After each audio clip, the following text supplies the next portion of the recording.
ভূতের ঘটনা তো সবার জীবনে থাকে। তো আমার দাদা আর কাকার জীবনে একটি ঘটনা আমি স্বয়ং সাক্ষী ছিলাম। তখন আমি খুব ছোট ছিলাম, ধরেন আমার বয়স 4 থেকে 5 বছর আছিল। তো আনুমানিক রাত 11টা থেকে সাড়ে 11টা বাজে। গ্রামের ঘটনা তো আপনার হচ্ছে আছে, গ্রামে তো মনে করুন 10টা 11টা বাজলে নিস্তব্ধ, কোনো জায়গায় আলো বাতাসের কোনো চিহ্ন থাকে না, সবাই শুয়ে পড়ে। তো সেরকম একটি ঘটনা, আমাদের বাড়িটা ছিল বিলের পাড়ে। বিলের পাড়ে থাকার পরে মানে পরে আর কোনো বাড়ি নাই, বাড়ি না থাকার কারণে আমরাও প্রতিদিনের মতো খেয়ে দিয়ে শুয়ে পড়েছি 8টা সাড়ে 8টা বাজে। কারণ 2 ঘন্টা রেস্ট করার পরে আমাদের সবার চোখে তো ঘুম, আমি তখন বিভোর ঘুমে থাকার পরে আমনের আমার কাকাকে কে জানায় বলতেছে আমাকে বিয়ে করবি, আমাকে বিয়ে করবি। 3বার বলছে, বলার পর আমার কাকা কোনো উত্তর দেয় না। যখন আরো 2বার বলছে, তারপর আমার কাকা কোনো উত্তর দেয় না। যখন বারবার এই কথা বলছে আমাকে বিয়ে করবি, আমাকে বিয়ে করবি, তখন কাকা কি করলো, ঘরের উপরে ছিল একটা ফালা। ফালা তো সবাই চিনেনি, উম বললাম টাইপের যে জিনিসগুলা হয় সেগুলাকে ফালা বলে। তো ফালাটা কাকা পায়রা এই পেত্তুনিরে দিল এক দৌড়ানি। দেওয়ার পরে পেত্তুনি তো পুরা দৌড়, কাকাও বাজবে দৌড়। কাকা ফালা মারে, পেত্তুনি আগায় জায়গা, কাকা ফালা মারে, পেত্তুনি আগায় জায়গা। তো যাওয়ার পরে এই কাহিনী একটু উল্টা যাইতেছে। কারণ হইতেছে আমার দাদা যে আসিল ঘরে, তার ঘরের পাশেই তো আমার দাদার ঘর ছিল। তো আমার দাদা একটু টের পাইছিল যে আমার পোলা তো বাইরে হয়ে গেল গা। তো আমার দাদা কি করছে, লন্ঠন দিয়ে রাখো, মানে ধরুন আগেকার দিন লন্ঠন বা কুপি বাতি, বুগা, এইসব ধরনের জিনিস। মানে আমার দাদা একটা বাতি জ্বালায়া, কেরাসিনের বাতি জ্বালিয়ে, মানে আমার কাকার পিছনে সরছে। তো আমার কাকা তো দৌড়ায় যেতেছে, দাদা তো আর দৌড় পারতে পারছে না। আমার দাদা মনে করেন হাইটে হাইটে গেতাছে আর ডাকতাছে, এই কই গেলি, এই কই গেলি। এই খবর আবার মনে করেন আমার আব্বু যে, আমার আব্বু আগে শুনতে পায়নি, আমার আম্মু শুনতে পাইছে। তো শোনার পরে আমার আব্বুকে বলতেছে, এই শুনো না, মানে আমার শ্বশুর মশাই কই জানি গেতাছে। তো উঠছি, উঠার পরে আমাদের বাড়ির সাথে অ্যাডজাস্ট আর বাড়ি ছিল না, একটু দূরে ছিল বাড়ি। তো তারপরে কি করলাম, আমরা সবাই উঠলাম, উঠার পরে আমরা বলতেছি কোথায় গেল, কোথায় গেল।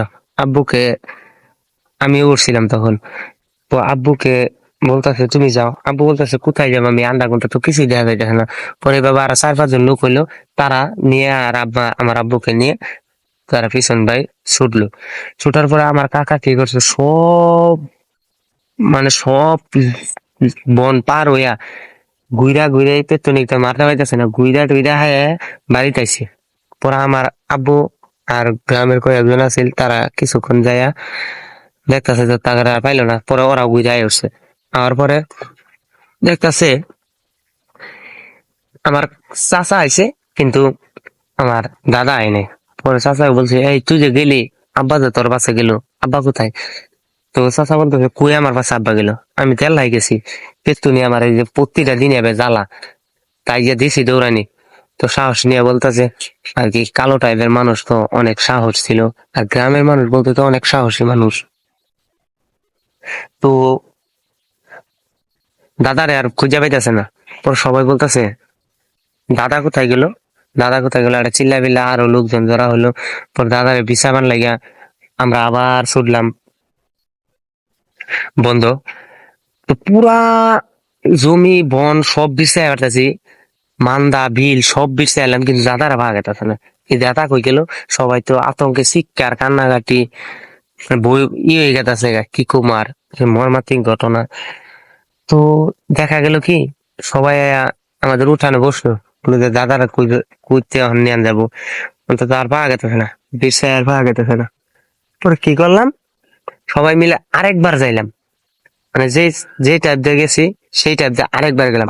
আপনার জায়গা হইতেছে কি, মানে একটা এলাকার শেষ অংশ যেটা, মানে একটা রাস্তার শেষ অংশ যে বাড়িগুলা থাকে, এই বাড়িগুলোর পর আর কোনো বাড়িঘর থাকে না।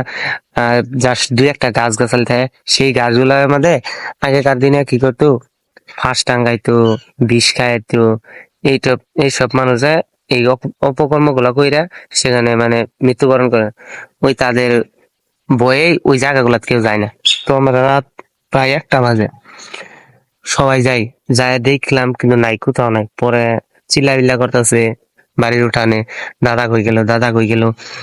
পরে আমাদের এক বাড়ির দাদা হয়, আমারও দাদা হয়, তো উনি দুই ঘরের সিফা, মানে দুই ঘরের থইয়া যে জায়গা নিয়ে থাকে ওনাকে বলে চিপা বলে বা খুলি বলে, সেই জায়গায় আইতে বেলা দেখে আমার দাদা এখানে পড়ে রয়েছে উপতা হয়ে।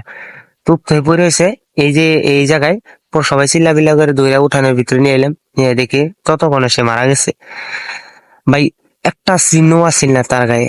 সে কিভাবে মারা যায়, জাস্ট একটা গলার এখান দিয়ে একটা আঙ্গুলের ছাপ পাওয়া গেছে। তো সবাই তো আতঙ্ক ভয়ে অনেক জোরে জোরে চিৎকার করতেছে, দাদাকে কে মারলো, কে মারলো।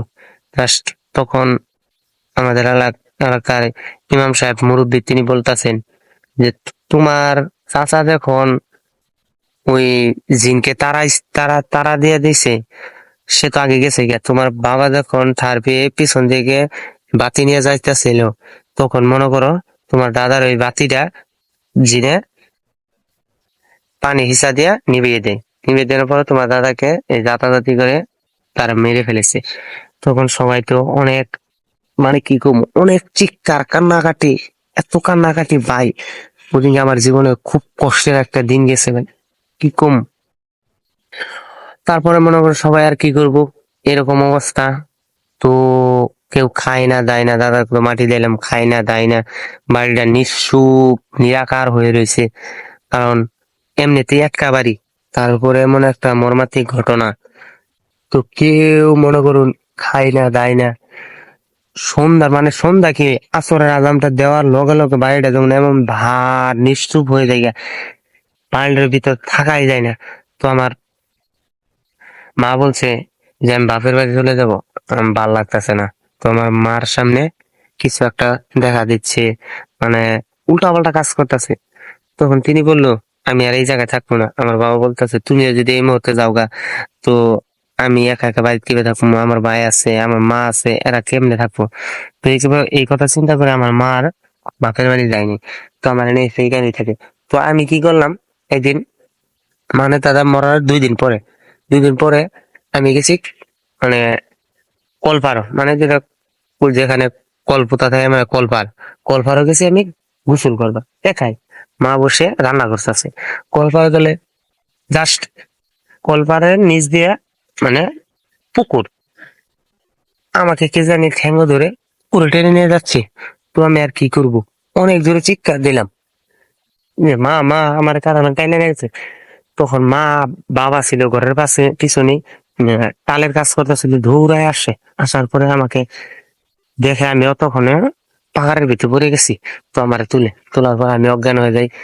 3-4 দিন জ্বরে ভুগছি, ভুগার পরে পরে কবিরাজ নিয়ে আয় আমাদের বাড়ির চতুর্পাশে দিয়ে তাবিজ কবজ কুফে, তো বাড়িটাই ঠিক করে। তো সবার জীবনে ভৌতিক ঘটনা থাকে, কিছু ভৌতিক ঘটনা না বললেই নয়, কারো কারো জীবন দিয়ে সব ঘটনা ঘটে যায়। তো সবাই শেয়ার করব এইসব ভৌতিক ঘটনা গুলো, অবলম্বন করব সবার সাথে শেয়ার করে মনের ক্ষোভটাকে মেটানোর জন্য। কিছুটা না হোক, অল্প হলেও আমাদের মনের কষ্টটা দূর হবে।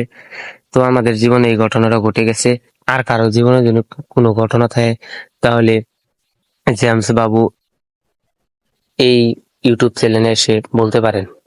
আসসালামু আলাইকুম।